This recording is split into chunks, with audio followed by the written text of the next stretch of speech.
హే మామాస్ అండ్ మచాస్, welcome to new mini blog. So ఈరోజు మనం వైజాగ్లో ఉన్న హాప్ అండ్ హాప్ సర్వీస్ని యూజ్ చేయబోతున్నాం.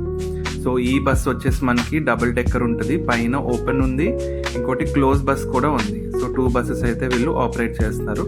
సో దీనికి ప్రైస్ టికెట్ ఎంత ఏంటనేది బయట మీరు పే చేసింది చూడగలరు.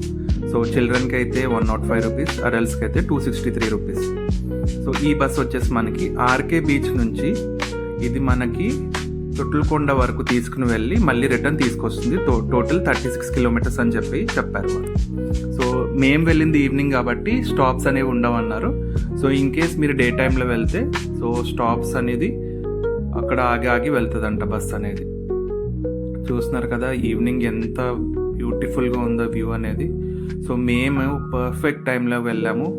సో మెల్లగా వర్షం పడుతుంది, చిన్న చిన్న చినుకులు పడుతున్నాయి, దాంతోపాటు ఓపెన్ రూఫ్, పక్కన బీచ్.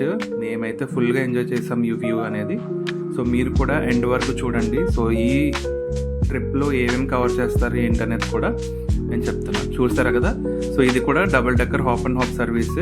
సో పైన ఇది క్లోజ్డ్ ఉంది, మేము ఎక్కింది అయితే ఓపెన్లో ఉంది. సో ఇవన్నీ మీరు చూస్తున్నారు కదా కోకోనట్స్, దీన్ని కోకోనట్ అరీనా అంటారు. సో 1, 2, 3 అని చెప్పేసి బీచ్ పక్కన ప్లాంటేషన్ చేశారు. సో ఈ పక్కన వ్యూ అయితే మాత్రం అల్టిమేట్ ఉంది, చూస్తున్నారు కదా.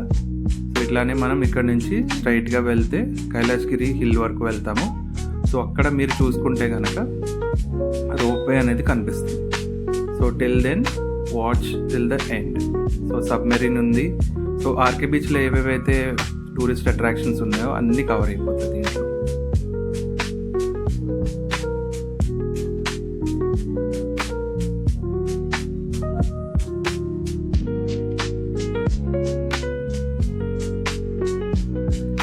స్ట్రైట్గా చూసుకుంటే కనుక మనకి కైలాసగిరి హిల్ అనేది కనిపిస్తుంది. అలా వెళ్తూ ఉంటే కైలాసగిరి రోప్వే కూడా నేను మీకు చూపిస్తాను.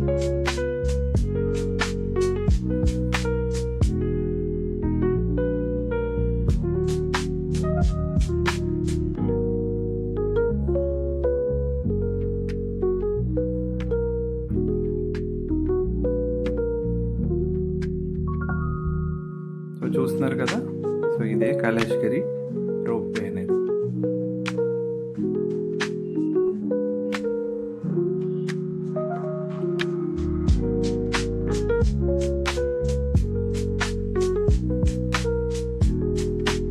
ఇది మనకి లెఫ్ట్ సైడ్లో ఉంటుంది. రైట్ సైడ్లో చూసుకుంటే కనుక మనకి 1080 పార్క్ ఉంటుంది.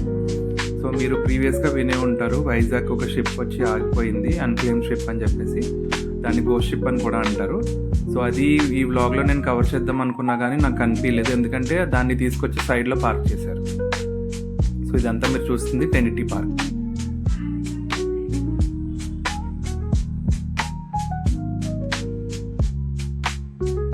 చూసుకుంటే కనుక మనం తొట్లకొండ నుంచి యూటర్న్ తీసుకుని మనం we are back to RK Beach. So ఇక్కడ చూసుకుంటే కనుక మీరు దారిలో రామానాయుడు స్టూడియో కూడా కనిపిస్తుంది. Look at this view. అసలు ఎంత బ్యూటిఫుల్గా ఉంది. అసలు మనం ఇండియాలో ఉన్నామా బయట ఎక్కడైనా ఉన్నామా ఫారెన్లో అన్నట్టు ఉంది నాకైతే. ఎన్ని రిసార్ట్స్, ఎన్ని కెఫేస్, ఎన్ని రెస్టారెంట్స్ ఉన్నాయో.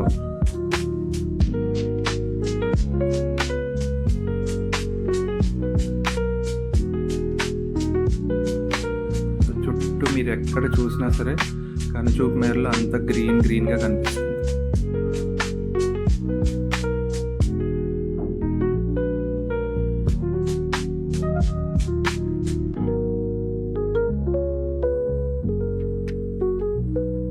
చూస్తున్నారు కదా ఫ్రెండ్స్ ఈవినింగ్లో. సో ఇది మనం కొంచెం ముందుకెళ్తే వ్యూ పాయింట్ అనేది ఉంటుంది, అక్కడ జనాలు కూర్చొని చిల్ అవుతున్నారు. ఇక్కడైతే నేను 2-3 టెంపుల్స్ అయితే అబ్జర్వ్ చేశాను. ఒకటేమో ఇస్కాన్ టెంపుల్ ఉంది, ఇంకోటి టీటీడీ వారి బాలాజీ టెంపుల్ కూడా ఉంది.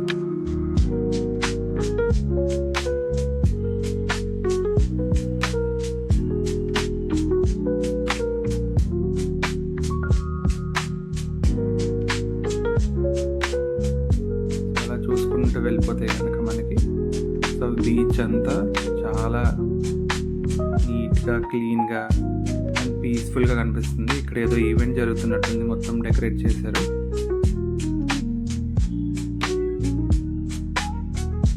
మీరు కూడా చిల్ అవ్వాలనుకుంటే మనం గోవా వరకు వెళ్ళాల్సిన అవసరం లేదు, మన ఆంధ్రప్రదేశ్లోనే వైజాగ్లో మనకి నెంబర్ ఆఫ్ బీచెస్ ఉన్నాయి, నెంబర్ ఆఫ్ రిసార్ట్స్ ఉన్నాయి. If you like this video please like and share. Take care.